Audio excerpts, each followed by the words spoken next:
Everyone, this is Deepa Yadav. Welcome back to my YouTube channel. आज मैं आप लोगों के लिए लेके आई हूँ ईवीएस के कुछ प्रीवियस ईयर क्वेश्चन जो एनसीईआरटी बेस्ड क्वेश्चन होंगे और आपके सीटेट के एग्जाम में ऐसे ही क्वेश्चंस पूछे जाते हैं पेपर फर्स्ट में। तो वीडियो शुरू करने से पहले अगर आप मेरे चैनल पर नए हैं तो सब्सक्राइब कर लें और बेल आइकन को प्रेस कर दें जिससे नोटिफिकेशन आप तक पहुंच जाए और आप डेली वीडियोस को देख पाएं। तो चलिए जानते हैं कि पेपर फर्स्ट में ईवीएस में किस टाइप के क्वेश्चंस आते हैं। तो देखिएगा, फर्स्ट क्वेश्चन पूछा गया है कि किसी व्यक्ति ने किसी राज्य के ग्रामीण क्षेत्र के लोगों के जीवन शैली का परीक्षण करके अपने विचारों को इस प्रकार व्यक्त किया है कि यहाँ का जो रहन सहन है वो क्या है, साधारण है। लोग खाने की वस्तुओं जैसे टैपियोका मतलब कसावा कहा जाता है उसे, और नारियल को अपने घरों के आंगन में ही उगाते हैं और इनसे बने खाने को चाव से खाते हैं। और ऐसा यह राज्य मतलब कौन सा होना चाहिए ये आपको बताना है। ये चार ऑप्शंस दिए गए हैं, इसमें से करेक्ट ऑप्शन आपको बताने हैं चूज करके। ऑप्शन ए है Kerala, option B Assam, option B Telangana और ऑप्शन डी है उड़ीसा। इसका जो करेक्ट आंसर होगा ऑप्शन नंबर ए होगा, केरला। केरला के लोग क्या है, यहाँ के लोग वस्तुएं जैसे टैपियोका खाते हैं और नारियल को अपने घरों के आंगन में ही उगाते हैं, तो इनसे बने खाने को वो लोग काफी चाव से खाते हैं। तो ऐसा कौन सा के राज्य के लोग करते हैं, वो केरला के लोग करते हैं। तो इसलिए इस क्वेश्चन का आंसर ऑप्शन नंबर ए क्या हो जाएगा, करेक्ट हो जाएगा। नेक्स्ट क्वेश्चन देखिएगा, स्टेटमेंट वाले क्वेश्चन है। दिया गया है कि consider the following statement about the jhum farming practised in the forest of Mizoram. मतलब कि मिजोरम के जंगलों में की जाने वाली झूम खेती के बारे में नीचे दिए गए कथनों पर विचार कीजिए। कुछ स्टेटमेंट दिए गए हैं, आपको करेक्ट ऑप्शंस चूज करने हैं। आपको पीछे ऑप्शंस दिए गए होंगे, इस तरीके से स्टेटमेंट आपको बताना है कि कौन सा करेक्ट है। चलिए फिर स्टेटमेंट पढ़ लेते हैं। पहले स्टेटमेंट ए देखिएगा, इसमें लिखा है कि after cutting one crop the land is left as it is and nothing is grown there for some years. मतलब कि एक फसल काटने के पश्चात उस भूमि को खुला छोड़ देते हैं और उस पर कुछ वर्षों तक कुछ भी नहीं उगाया जाता है। स्टेटमेंट बी है कि द बैम्बू और weeds which grow on that land are cut and burned. मतलब कि इस भूमि पर उगने वाले बांसों और खरपतवारों को काटकर जला दिया जाता है। ऑप्शन सी है, ये जो स्टेटमेंट सी दिया है कि the land is then ploughed deeply before sowing the seed. मतलब कि इसके पश्चात बीज बोने से पहले और इस भूमि को गहरा जोता जाता है। स्टेटमेंट डी कह रहा है कि chemical fertiliser and pesticide are used as per needs. मतलब कि रासायनिक उर्वरकों और कीटनाशकों का उपयोग आवश्यकता अनुसार किया जाता है। नेक्स्ट स्टेटमेंट दिया गया है, ई भी दिया गया है इसमें कि in one farm different types of crops like maize, rice, chillies and vegetables are grown. एक ही खेत में भिन्न भिन्न प्रकार के फसल जैसे मक्का, चावल, मिर्च और सब्जियों को उगाया जाता है। ठीक है, तो ये सारे स्टेटमेंट दिए गए, आपको करेक्ट ऑप्शंस यहाँ से चूज करना है। तो इसका जो करेक्ट ऑप्शन होगा ना वो ऑप्शन नंबर डी होगा। ए, बी और ई क्या होगा, करेक्ट आंसर होगा। देखिएगा,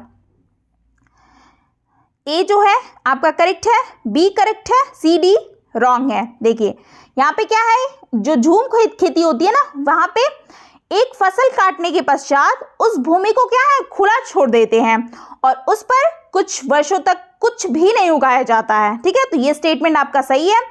नेक्स्ट स्टेटमेंट दिया है कि इस भूमि पर उगने वाले बांसों और खरपतवारों को काट करके जला दिया जाता है, तो ये भी स्टेटमेंट सही है। नेक्स्ट है कि इसके पश्चात बीज बोने से पहले इस भूमि को गहरा जोता जाता है, तो यहाँ पे कोई जुताई नहीं होती, ये आपका रॉन्ग है।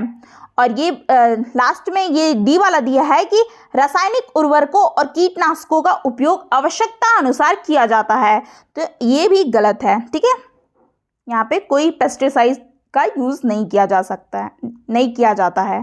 ठीक है, और ये वाला भी स्टेटमेंट सही है कि एक ही खेत में भिन्न भिन्न प्रकार की फसल जैसे मक्का, चावल, मिर्च और सब्जियों को उगाया जाता है। ठीक है, तो इसका जो करेक्ट स्टेटमेंट है ऑप्शन नंबर डी हो जाएगा। ठीक है, ए, बी और ई क्या है, सही आंसर है। ठीक है, नेक्स्ट क्वेश्चन देखिएगा, ये आपके एनसीईआरटी की बुक में ही इस तरीके से दिया गया है कि अगर आपने पढ़ी होगी तो साइड में लाइन दी, पहेलियाँ दी रहती है ना, अगर आप अच्छे से पढ़े होंगे तो आप इस क्वेश्चन का आंसर बताओगे। नीचे दी गई पहेली को हल कीजिए, ठीक है। काले काले मोती जैसी छोटी सी पर गोल हूँ, बारीक पिसी या दरदरी मैं तीखे स्वाद वाली हूँ, मीठे और नमकीन में दोनों में डाली जाती हूँ, सोचो सोचो कौन हूँ मैं, जल्दी बोलो कौन हूँ मैं, इसका हल बताइए, हल क्या है। ये सारे ऑप्शंस दिए गए हैं।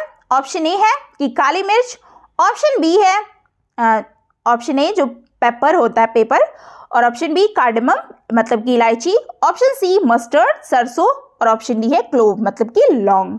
हाँ, तो इस तरीके से आपके पहेलियाँ दी जाती है ईवीएस में। बच्चों को पढ़ाना है ना, तो आप उनको क्या है इस तरीके से समझा समझा के पढ़ाओगे, और काफ़ी इंटरेस्टिंग चीज़ है ईवीएस में। जब आप बुक्स पढ़ेंगे ना तो आपको बहुत मज़ा आने वाला है। तो देखिए, इसका जो आंसर होगा ऑप्शन नंबर क्या होना चाहिए, आप पहले आंसर करेंगे, ठीक है। कमेंट बॉक्स में आपका आंसर मेरे आंसर देने से पहले आ जाना चाहिए। तो इस क्वेश्चन का आंसर होगा ऑप्शन नंबर ए, वो है काली मिर्च, ठीक है, पेपर। तो ऑप्शन नंबर ए क्या हो जाएगा, करेक्ट आंसर हो जाएगा।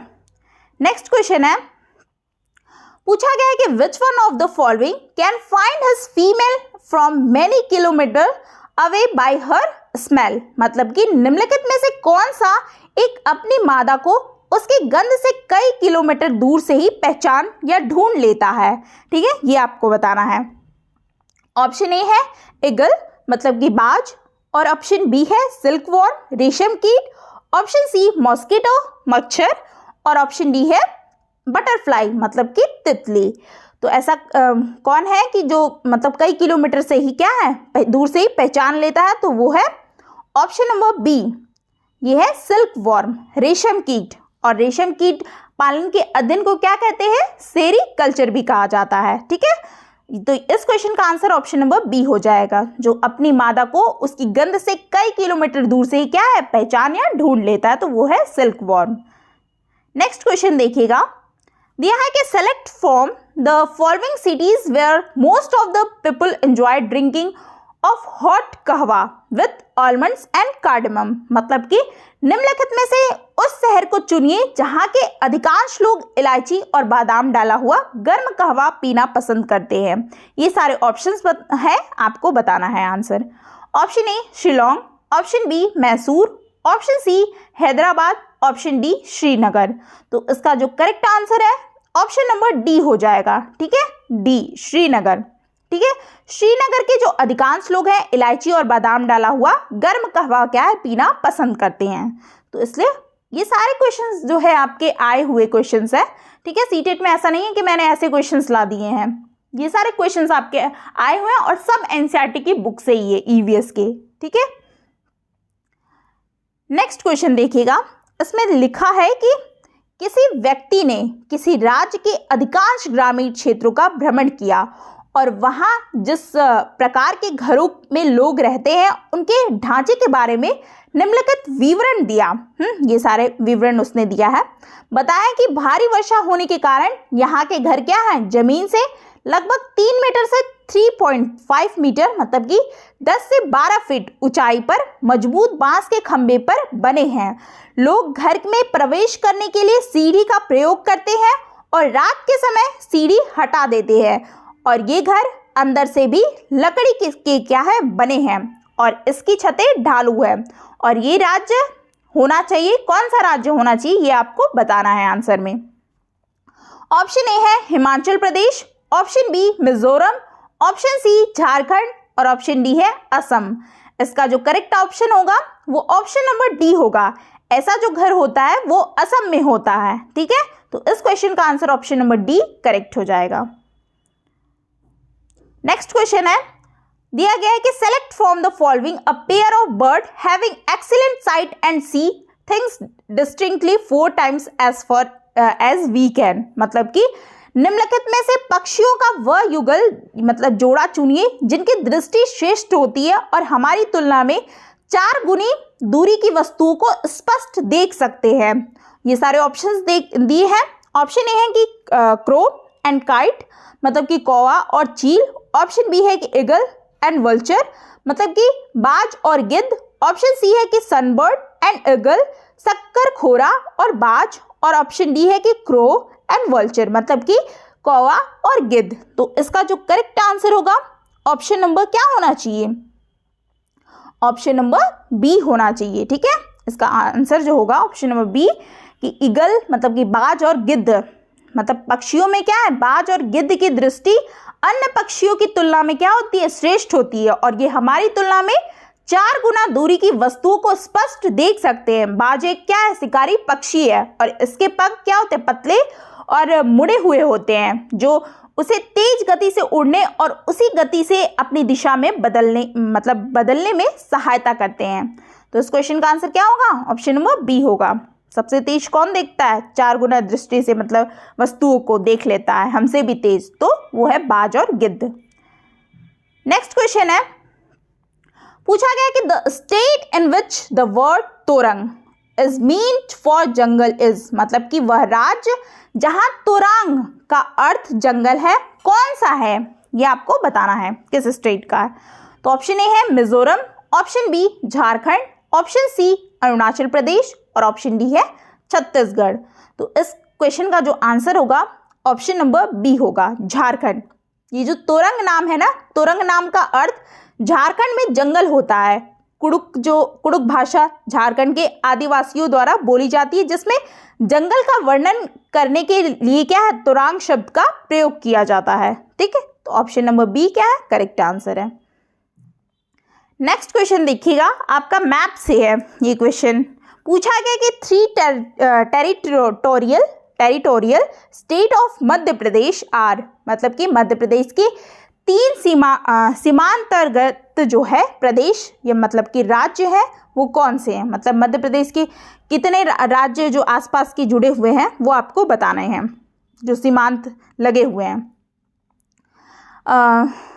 तो ये सारे ऑप्शंस दिए गए, Gujarat, Rajasthan, Maharashtra, option B Uttar Pradesh, Bihar, Chhattisgarh, option C Maharashtra, Chhattisgarh, Jharkhand, option D है गुजरात, तेलंगाना और उड़ीसा।